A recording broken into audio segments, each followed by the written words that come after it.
In about 2009, I was walking barefoot in my backyard. And we were walking. Our neighbors who live behind us, they just got a new dog. And so we wanted to go see. Now, we were babysitting a baby at the moment. I know, weird, leaving a baby in my hands. Not a good idea. Hey, I've had a lot of little siblings. I know how to handle babies. Baby handling. It's a cool sport.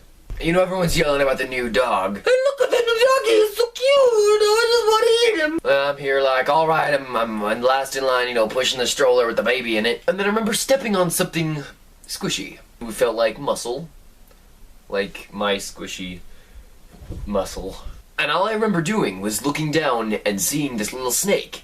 He was staying there, right on the path that I was walking. He was sitting there like this.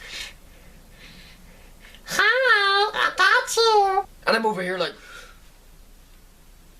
I'm pushing the stroller. It's going in front of me. And I somehow managed to get the stroller over the snake without it freaking out. And then I come along and I'm barefoot, okay? So I'm homeschooled.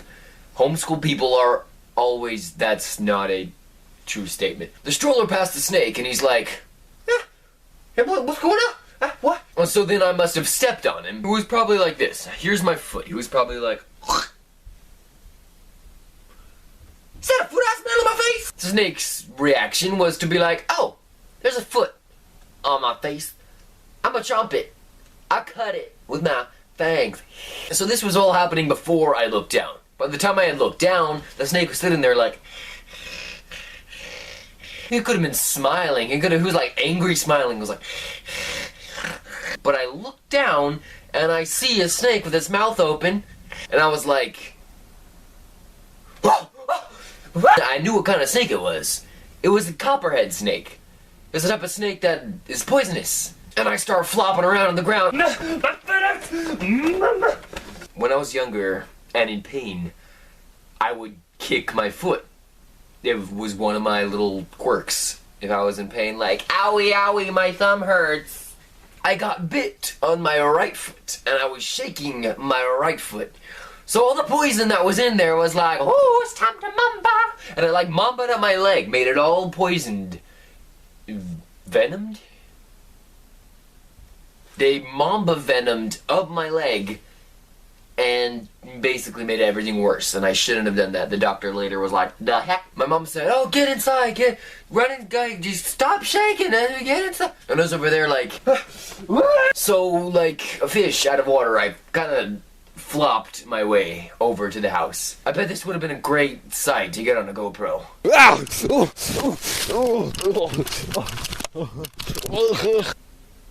Yeah, that 4K footage though, man. I made it inside somehow. This is all kind of fuzzy. I'm kind of in shock. I recognize the snake bit me, but I was like, the heck? This doesn't happen to me. This happens to other people. And I'm not other people. I bet cows would be classified as other people. My sister's like, oh, I'm sorry, and she gives me a hug. Probably the second time my sister's ever giving me a hug in her life. Now my mom, she gets some stuff called activated charcoal. It's like this black powdery stuff that's charcoal that's, I don't know how it's been activated. Maybe it's like going to church again or something, I don't know. Unbeknownst to me, I'd been scratched by a pine cone earlier that day. So there's a small red mark on the same foot that was bitten by the copperhead. And it wasn't the copperhead's bite mark thing. It was the pine cone scratch, or something. Some scratch from some rock, or a pine cone, or a drug dealer. So my mom said, oh, there's red, there's blood. You know, she put the activated charcoal. Apparently it's supposed to suck out the poison. That's what she does with bee stings. A, this is not a bee sting, and B, that's a pine cone drug dealer mark. So that thing doesn't help at all. My foot starts growing like a balloon. It's like... So eventually we got over to the hospital. I remember the riding there. I was in the car, and I was like, in the bench, like back there, and like... We got to the hospital. My mom got me out of the car on piggyback. You know, 40-year-old woman, I don't know how old. She piggybacks me into the hospital, and she's like, you got bit by a copperhead? And they're like, room 2, please. And then there's me in this situation. I'm on my mama's back, kind of going, feeling sorry for myself because I'm a poopy. I should have not been a wimp. Didn't hurt that bad. So I remember laying in the bed. I got the chills like crazy.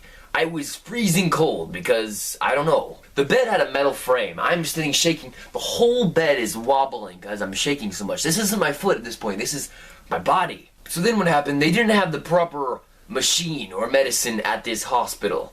So they were like, well, sir, I have to transport you to the next hospital. And I'm like, what? What kind of hospital are you guys? Now I remember this vividly. They took me into the ambulance. For those of you who don't know, the inside of an ambulance looks a lot like a kitchen. And we were driving over to the next hospital with these two medical ambulance firefighter dudes. I don't know, forget what they were. They were in gray suits, and one of them was like, had a really, really bad haircut, as if the razor he was using was like spiking into his skin. It was like scabs. Maybe it was a disease. I don't know. Maybe making fun of disease kids. That's for my spare time, not for YouTube. Ambulance firefighter guys with gray suits and bad haircuts, they don't make for very good conversation. That's something else I remember. They were like asking me about what I do, and I'm homeschooled, so I don't do anything, and they're just like, well, yeah. I get out of the ambulance, we wheel my bed down this thing. The bed was lumpy. It like moved underneath me. It was like a robot bed. It's designed to keep like your aches away or something, and so they have you like down here. And you're laying in the bed, all of a sudden, your left shoulder will be pushed up by, like, the bed. And then, like, oh, there you go, oh, you're right under your knees, pushed up. And then, oh, so eventually, you're sitting on the bed like this. Good night. Also, peeing into a bottle is probably one of the dumbest things ever. That afternoon, though, I was trying to pee in my cup. I just wanted to pee in that cup that they gave me to pee in so they could monitor my pee. Can't they let me pee in that cup that they gave me specifically for peeing in? To pee in. Is that too much to ask? I was in my bed, peeing in the cup. And some nurse walks right in on me. And I'm like, I look at her. I'm on the bed like, this one I'm not going to act out. But I was peeing in the cup. On my bed. We established that. This nurse comes in. She opens the curtains that are between my room and wherever she was, and she said, "Excuse me, sir." And then we looked at each other. There's this weird contact you make with someone with your eyes when you are peeing in a cup on your bed. And their eyes look into your eyes. And your eyes are looking back into their eyes. And you are peeing in a cup. Not a good situation, and I don't recommend it. After that happened, I gotta go home. I spent only a night there. For the next month or so afterwards, my foot would like hurt on and off. I'd be on the computer playing my favorite game, Final Ninja, on Nightroom.com. Then all of a sudden my foot would hurt, and I'd go, ah!